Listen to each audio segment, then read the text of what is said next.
झारखंड में कानून व्यवस्था लगातार गिरता नजर आ रहा है, चौपट दिख रहा है, क्योंकि डीसी एसडीओ समेत कोर्ट का भी नोटिस को नहीं मानता है थाना प्रभारी और अपना मनमाना तरीका से चलाता है अपना कानून। जनता परेशान है, अधिवक्ता परेशान है, लेकिन उनका कोई असर नहीं। इस पर अधिवक्ता का क्या कहना है वो सुनिए। सबसे पहले आपके चैनल को और सुन रहे जनता जनार्दन को हम धन्यवाद देना चाहते हैं। और आपका जो प्रश्न है कि शांति भंग होने के सवाल को लेकर अनुमंडल कार्यालय में 144 की मामला आती है, 144 के मामला पर निष्पादन क्या होता है इसी संबंध में। तो आपको हम बता दें कि देखिए, राज्य सरकार के सक्षम पदाधिकारी, खास करके विधि व्यवस्था का मालिक अनुमंडल पदाधिकारी होते हैं। और अनुमंडल पदाधिकारी के यहाँ विधि व्यवस्था भंग को लेकर, जहाँ तक आपने कहा 144, जिसको आज के डेट में नया कानून में हम लोग BNSS की धारा 163 कहते हैं। 163 का पिटीशन कोई भी वह पीड़ित व्यक्ति जिसका जल जमीन बाय फोर्सली यानी ज़बरदस्ती लूटने का प्रयास किया जाता है, और उस जल जमीन के लूटने के प्रयास में दोनों पक्षों में यदि शांति भंग होने की संभावना हो जाती है, खून खराबा होने की संभावना हो जाती है, तो वैसे पक्षकार जो बिल्कुल इस तरह के जल जमीन के लूट से संबंधित मामले को अनुमंडल दंडाधिकारी के समक्ष आवेदन लाते हैं, और उस आवेदन पर त्वरित कार्रवाई करते हुए अनुमंडल पदाधिकारी, जिसको हम लोग अनुमंडल दंडाधिकारी के रूप में जानते हैं, क्योंकि जब विधि शाखा से कार्रवाई शुरू होती है तो अनुमंडल पदाधिकारी अनुमंडल दंडाधिकारी के रूप में बदल जाते हैं। अब अनुमंडल दंडाधिकारी के द्वारा संज्ञान लेते हुए और तुरंत उस पर जो पक्षकार हैं, माने द्वितीय पक्ष हैं, उसको शोकॉज नोटिस जारी किया जाता है, और संबंधित थाना प्रभारी से भी उक्त खाते प्लॉट जो प्रश्नगत भूमि है उसका जांच प्रतिवेदन मांगा जाता है। कभी कभी अंचलाधिकारी से भी जांच प्रतिवेदन मांग लिया जाता है।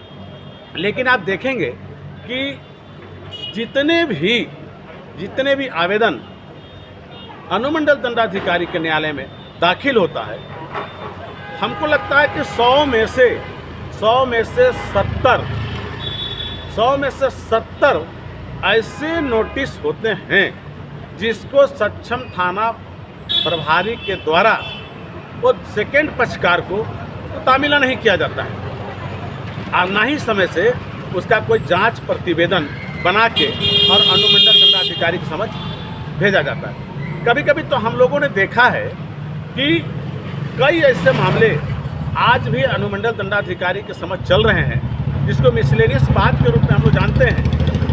वहाँ पुलिस का प्रतिवेदन नहीं आने के कारण हम लोग और सक्षम अधिवक्ता ये प्रेयर करते हैं कि हुजूर इस पर जो है रिमाइंड किया जाए।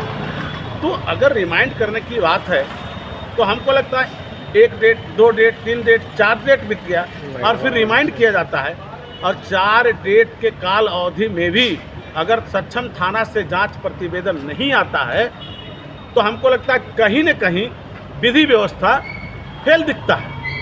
जहां एक तरफ विधि व्यवस्था का मालिक अनुमंडल पदाधिकारी होते हैं और उनके द्वारा जो दिए गए आदेश का भी अगर थाना प्रभारी में बैठे थाना प्रभारी के अलावे कोई भी ASI या जो लोग होते हैं जिनको 163 पर जांच का प्रतिवेदन समर्पित करना है वो नहीं करते हैं, तो हमको लगता है कि वो लोग सक्षम हैं, अनुमंडल पदाधिकारी सक्षम नहीं है। तो मेरा मानना है कि इस तरह से लोग जो हैं, इस तरह से लोग सफ़र करते हैं। अब क्या है कि क्लाइंट तो रिलीफ चाहता है, अधिवक्ता क्या करे, जब तक थाना प्रभारी का जांच प्रतिवेदन नहीं आता है या शोकॉज नहीं आता है। भाई शोकॉज आएगा कैसे? यदि आप अपोजिट पार्टी को आप नोटिस ही तामीला नहीं करोगे तो जो पक्षकार हैं उनको पता ही नहीं चलेगा कि मेरे विरुद्ध कोई मामला दंडाधिकारी के समक्ष चल रहा है। और जब पक्षकार को पता ही नहीं चलेगा तो वो पक्षकार भी अपना शोकॉज कैसे दाखिल करेगा? तो हमको लगता है कि रांची जिले में और खास करके सदर अनुमंडल में जो आज अनुमंडल दंडाधिकारी के समक्ष 163 का जो मामला चल रहा है, हमको लगता है कहीं न कहीं आज जो है तो वहाँ पे बड़ा गड़बड़ दिखता है। तो मेरा प्रेयर होगा और साथ साथ जो है सरकार के सक्षम और आला पदाधिकारियों का ध्यान आकर्षण होगा कि जिस विधि व्यवस्था को लेकर, जिस शांति भंग को लेकर तुरंत रिलीफ पाने की तैयारी में आदमी जो है अनुमंडल पदाधिकारी के पहुंचता है, वहां उनको रिलीफ मिलना चाहिए।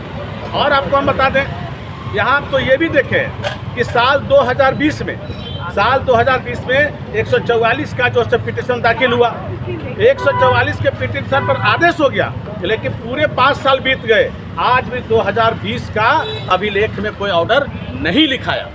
तो सवाल है कि जब विधि व्यवस्था को बनाए रखने के लिए शांति भंग के सवाल पर जब त्वरित कार्रवाई करना है 144 पर, 163 पर, 126 पर और 4-4 साल तक जो है उस पर आदेश नहीं लिखा जाता है, तो हम क्या समझे? इस राज्य में विधि व्यवस्था फैली मान लीजिए। जो सेकेंड पार्टी है, जो दबंग लोग हैं, जो बाय फोर्सली हथियार के बल पर, बंदूक के नोक पर जो गरीब लोगों का ज़मीन छीन रहा है, और 4 साल तक अगर उसमें आदेश ही नहीं लिखा जाएगा, तो बताइए वो पक्षकार जो पीड़ित है, जो अनुमंडल दंडाधिकारी के सामने पिटीशन लाया था, उसको क्या रिलीफ मिला? तो मेरा मानना है कि अगर अनुमंडल दंडाधिकारी के यहाँ 163 BNSS का अगर कोई पिटीशन दाखिल हो रहा है और उस पर अगर ऑर्डर के लिए अभिलेख की कार्रवाई समाप्त कर ऑर्डर के भेज दिया, तो त्वरित हमको लगता है 1 महीना 2 महीना में उसको ऑर्डर लिख देना चाहिए। लेकिन 4-4 साल तक, 5-5 साल तक आज ऑर्डर लंबित है, पब्लिक बढ़ रहा है, वकील साहब परेशान है, क्लाइंट उनको जो गला पकड़ लेता, भाई मेरा ऑर्डर नहीं लिखवा रहे हैं। अब वकील के ऊपर भी प्रेस से चिन्ह खड़ा हो रहा है। दोस्त कौन कर रहा है? अनुमंडल के लोग कर रहे हैं। और सुन लीजिए, जितना बढ़िया भी शोकाउट और जितना बढ़िया भी दलील वकील साहब कोर्ट में दे ले, लेकिन हमने देखा है कि 2020 में जो रेकॉर्ड पर ऑर्डर आ गया, उसका ऑर्डर नहीं लिखाया। 2025 में जिसका ऑर्डर आया, उसका ऑर्डर लिखा गया। मतलब लेन देन का मामला है। माने क्या साफ बात है कि जो यहाँ पे पैसा बर्बाद करेगा, उसकी ऑर्डर लिखी जाएगी। और अगर ऐसा नहीं है तो ये जांच के विषय है। 2020 का ऑर्डर क्या नहीं लिखा है, 2021 में जो ऑर्डर है उसका क्या नहीं लिखा है, 2022 पे क्या, 2025 का कैसे लिखा जा रहा है? वो भी चुन के, छाँट के, और वो भी कौन लिखता? पेशकार लिखता है। मतलब अनुमंडल पदाधिकारी के यहाँ 163 और 100 और भी जो है 64 वगैरह का जो ऑर्डर है, हमको लगता है मैक्सिमम पेशकार लोग काम करता है। तो डंके के चोट पर एक अधिवक्ता होने के नाते हमने तो स्पष्ट कहा कि राज्य में विधि व्यवस्था नहीं है। यहाँ के राज्य के मुखिया माननीय हेमंत सोरेन जी ढिंढोरा पीटते चले जा रहे हैं। ये आदिवासी बहुल प्रदेश है, जल जमीन की रक्षा की बात हम करते हैं। अरे हमको तो लगता है कि झारखंड में सबसे ज़्यादा आदिवासी की जमीन लूटी जा रही है, और वो आदिवासी जब अनुमंडल दंडाधिकारी समझ 163 का पिटीशन लाता है, तब उसको 4 साल तक रिलीफ नहीं मिलता। तो कहाँ जो सो आपका ये जो दावा है कि भ्रष्टाचार खत्म हो रहा है, हम जो सो जल जमीन जंगल के सवाल पर हम अच्छा बिल ला रहे हैं, विधेयक ला रहे हैं, तो मेरा एक सुझाव होगा कि ऐसे पुलिस के लोग, ऐसे प्रशासन के लोग जो थाना में बैठ के थानेदारी नहीं बल्कि दोनों पक्षों से बस सिर्फ कमाने का जो है सो अपना रास्ता अपनाए हुए है, ना पक्ष का ना विपक्ष का, हम अपना पक्ष का काम कर रहे हैं। यदि ये बात इस राज्य के अंदर व्याप्त रहेगा तो मैं कहता हूं कि राज्य के अंदर सुशासन कभी नहीं होगा, और इसके लिए खास करके जिम्मेदार विपक्ष के लोग भी हैं। आज राज्य में भारतीय जनता पार्टी के लोग विपक्ष के रूप में जो है सो सत्ता में बैठे हैं। जब पक्ष गलती करेगा तो विपक्ष का ये जो है दायित्व बनता है कि उनके जो क्रियाकलाप है उस पर अंकुश लगाने के लिए आवाज़ उठाएं। तो वो लोग भी चुपचाप हैं। हमको लगता है जनता पस्त और बाकी लोग मस्त, ये झारखंड में चल रहा है। तो एक अंतिम संदेश देंगे कि आप भाई दूसरे बार सत्ता में आए, बहुमत में आए, तो जिस बहुमत से आप सत्ता में आए हैं उसको कायम रखने के लिए ऐसे भ्रष्टाचारी पुलिस अधिकारी जो खास करके अनुमंडल दंडाधिकारी के आदेश का उल्लंघन करता है, उसको चिन्हित करो, और चिन्हित करने के बाद उसको सजा उसको सजा के प्रावधान पर आइए। उस पर FIR अगर बनता है तो FIR करिए, और अगर सस्पेंशन की बात है सस्पेंशन करिए। तब राज्य की जनता का झुकाव सरकार की तरफ जाएगा। वरना दिनों दिन सरकार का खिलाफ जो है लोग आज करने की शुरुआत कर दिए।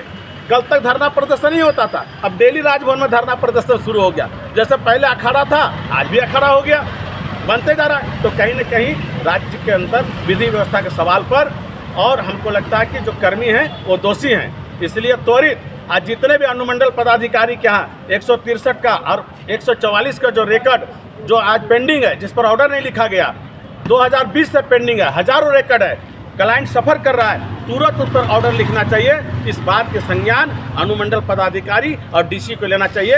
ये मेरा अनुरोध है कि आप भाई दूसरे बार सत्ता में आए, बहुमत में आए, तो जिस बहुमत से आप सत्ता में आए हैं उसको कायम रखने के लिए ऐसे भ्रष्टाचारी पुलिस अधिकारी जो खास करके अनुमंडल दंडाधिकारी के आदेश का उल्लंघन करता है उसको चिन्हित करो। आज चिन्हित करने के बाद उसको सजा के प्रावधान पर आइए, उस पर एफआईआर अगर बनता है तो एफआईआर करिए, और अगर सस्पेंशन की बात है सस्पेंशन करिए।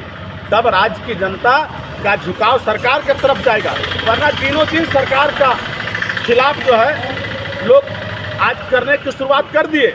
कल तक धरना प्रदर्शन ही होता था, अब डेली राजभवन में धरना प्रदर्शन शुरू हो गया। जैसे पहले अखाड़ा था, आज भी अखाड़ा हो गया, बनते जा रहा है। तो कहीं न कहीं राज्य के अंदर विधि व्यवस्था के सवाल पर, और हमको लगता है कि जो कर्मी हैं वो दोषी हैं। इसलिए त्वरित आज जितने भी अनुमंडल पदाधिकारी के यहाँ 163 का और 144 का जो रिकॉर्ड जो आज पेंडिंग है, जिस पर ऑर्डर नहीं लिखा गया, 2020 से पेंडिंग है, हजारों रिकॉर्ड है, क्लाइंट सफ़र कर रहा है, तुरंत उस पर ऑर्डर लिखना चाहिए। इस बात के संज्ञान अनुमंडल पदाधिकारी और डीसी को लेना चाहिए। ये मेरा अनुरोध है। श्याम बिहारी प्रजापति, अधिवक्ता, सिविल कोर्ट रांची।